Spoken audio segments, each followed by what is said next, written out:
Hello, I'm Victoria Calvin, and in this episode of Scrapbook Basics, we're going to talk about the essential tools that you need to put a scrapbook page together. And along the way in this series, we're going to actually put a layout together from start to finish.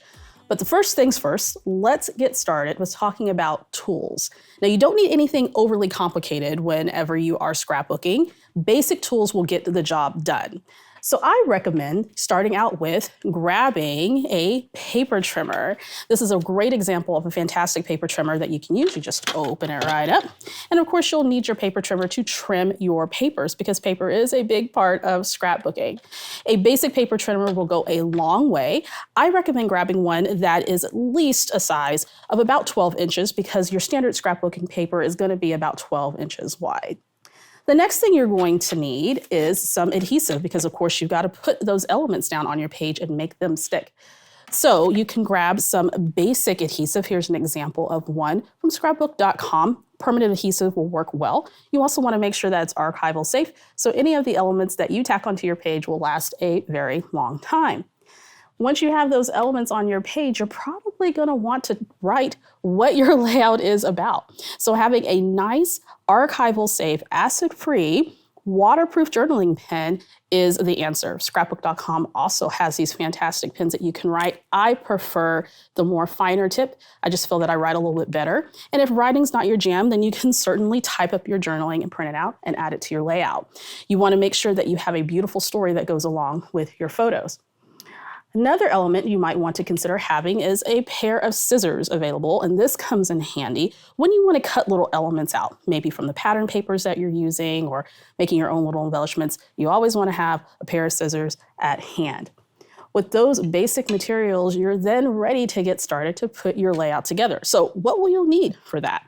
Some basic elements include some pattern paper. Now, one of the things I like, and particularly when I was starting scrapbooking, are paper kits and collections because all of the work's done for you. All the paper is coordinated. You don't have to worry about any of it. You have all these fabulous patterns that you can choose from. And I like to pick a pattern that I can use as my base. Another thing you might want to consider is having some solid cardstock as well.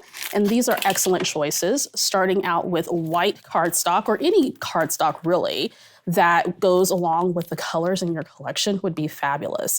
So here we've got some Basil white cardstock. We have some cardstock from Scrapbook.com, 8.5 by 11 or 12 by 12.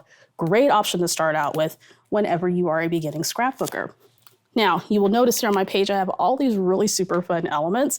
Well, those are die cuts and puffy stickers. These are all things that bring your page alive. Now, you could basically stop with your photo and your pattern paper, add a title and journaling and call it good. But you want to jazz up your page a little bit. So let's look at some items that you might want to consider. First and foremost, for beginning scrapbookers, I always recommend die cuts. These are fantastic little elements. They come in a variety of different shapes and sizes and icons that you can add to your page for a little bit of interest. And it can also fit the theme of the story that you're trying to tell. Another fantastic option are stickers. Here's an excellent sticker book. I love these sticker books because you get so many fantastic stickers in one little book and you can pick and choose what you want and just add them to your layout accordingly. Speaking of stickers, another thing that I love are these sheets of 12 by 12 stickers. Again, all laid out for you. You just have to pick what you want and go. If you want to add a little bit of dimension to your page, maybe consider adding in some little puffy stickers. These are actually foam stickers, so they have a foam backing, and you can use these elements as a title to accent your page. Just so many fantastic options there. Also, some chipboard pieces are fantastic as well, and all of these elements add just a little bit of dimension, but they don't add too much bulk to your page. But look at all these really fun little elements that you can add to your page that'll really jazz it up and take it to the next level. If you want to add a little bit of dimension to your page and you want to consider things like brads, I love these decorative brads because they're flat back, they already have adhesive on them, and they're perfect for beginning scrapbookers because all you have to do is just take it off the page, pop it right on your layout.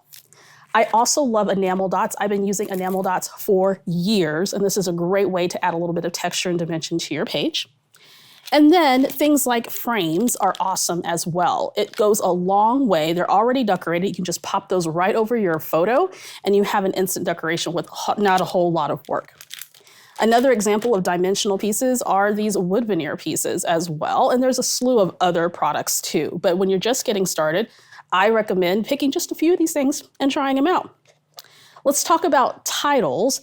I am a fan of letter stickers, and this can make it super easy when you're beginning to scrapbook to create a title. So for this layout, for example, I use these letter stickers here, as well as a puffy sticker to create an instant title that's really high impact, but not a whole lot of work.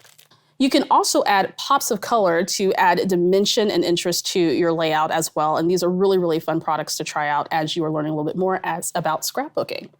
So that's it. That's the basic materials and tools that you need to get started. Nothing overly complicated. The main thing is to pick some elements and go for it, have fun. Trust me, this is not something you can mess up.